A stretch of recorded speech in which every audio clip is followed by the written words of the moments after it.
My news থেকে আপনাকে স্বাগতম। দেখতে থাকুন সর্বশেষ আপডেট বাংলা নিউজ। সম্মানিত দর্শক, এবার নিয়ে আসলাম বন্যার পরিস্থিতি নিয়ে আজকের প্রতিবেদনটি। তাই দেরি না করে দেখতে থাকুন সম্পূর্ণ ভিডিওটি। শেরপুরে বন্যা পরিস্থিতি অবনতি, এখন পর্যন্ত 7 জনের প্রাণহানি হয়েছে। এই নিয়ে আজকের প্রতিবেদনটি, তাই 1 সেকেন্ড স্কিপ না করেও দেখতে থাকুন। আজকের জানিয়ে দেব সর্বশেষ আপডেট বন্যার পরিস্থিতি এবং নালিতাবাড়ির শেরপুর ঝিনাইগাতীর বর্তমান অবস্থা। শেরপুরে বন্যা পরিস্থিতি অবনতি, এখন পর্যন্ত 7 জনের প্রাণহানি হয়েছে বলেছেন আজকের প্রতিবেদনটি। এবং শেরপুর এবং নালিতাবাড়িতে খুবই ভয়াবহ দেখা যাচ্ছে বন্যার পরিস্থিতি।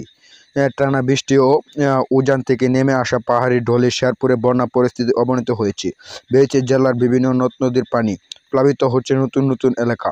শুক্রবার 4 অক্টোবর থেকে শুরু হওয়া বন্যা এখন পর্যন্ত 7 জনের মৃত্যু খবর পাওয়া গেছে। নিখোঁজ রয়েছেন অনেকেই। পাশাপাশি কৃষি ও ফসলের ব্যাপক ক্ষতির আশঙ্কা করেছেন সংশ্লিষ্টরা। শেরপুরে পানিবন্দী মানুষের উদ্ধারে কাজ করেছে স্থানীয় প্রশাসন, স্বেচ্ছাসেবী সংগঠন ও বিজিবি। এছাড়া শনিবার 5 অক্টোবর সকাল থেকে নালিতাবাড়ি সেনাবাহিনীর সদস্যরা উদ্ধার কাজে যুক্ত হয়েছেন। এবং এদিকে শনিবার সকাল থেকে নতুন করে শেরপুর সদর এবং নখলা উপজেলার আরও 6টি ইউনিয়ন বন্যার পানিতে প্লাবিত হয়েছে। নতুন নতুন আরও এলাকা প্লাবিত হওয়ার খবর পাওয়া যাচ্ছে। পাহাড়ি ঢল অবনত থাকায় শেরপুরের মহারশী, সোমেশ্বরী, চৌলাখালী, বোগাই ও মির্গি নদীর পানির বিপদ সীমার উপর দিয়ে প্রবাহিত হচ্ছে। এতে শেরপুরের সার্বিক বন্যা পরিস্থিতির ব্যাপক অবনতি হয়েছে। এখন পর্যন্ত শেরপুরে 5টি উপজেলা, 28টি ইউনিয়নের 2 শতাধিক নকলা থানা পুলিশের ভারপ্রাপ্ত কর্মকর্তা ওসি হাবিবুর রহমান বলেন, শনিবার রাতে নখলায় 1 জনের মৃত্যু হয়েছে। এছাড়া বন্যায় জেলার নালিতাবাড়ি উপজেলায় 5 জন ও ঝিনাইগাতীতে 1 জনের মৃত্যু হয়েছে। ঝিনাইগাতী উপজেলার নির্বাহী কর্মকর্তা ইউএনও আশরাফুল আলম রাসেল বলেন, পানিবন্দী মানুষের সঠিকভাবে উদ্ধার করতে সফল হয়েছি। অনেকে আশ্রয়কেন্দ্র নিয়ে যাওয়া হয়েছে, তাদের জন্য বিশুদ্ধ পানি এবং শুকনো খাবার ব্যবস্থা করা হচ্ছে। উপজেলার 70 জন।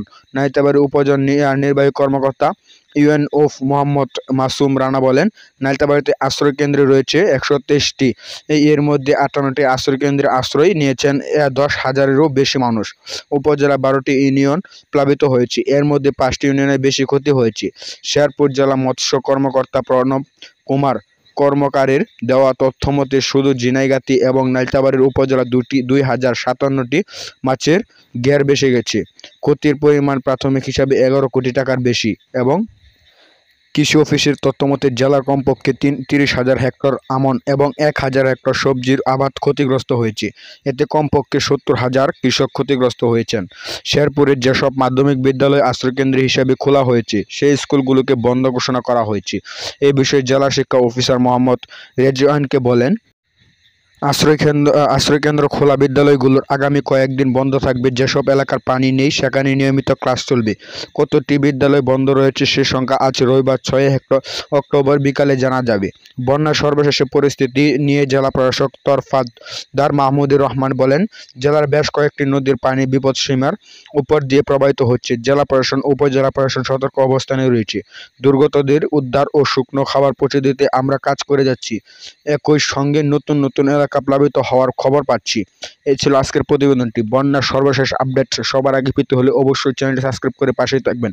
ধন্যবাদ। দেখা হচ্ছে পরবর্তী নতুন ভিডিওতে। সেই পর্যন্ত ভালো থাকেন, সুস্থ থাকেন সেই কামনা করে বিদায় নিলাম। আসসালামু আলাইকুম ওয়া রাহমাতুল্লাহ।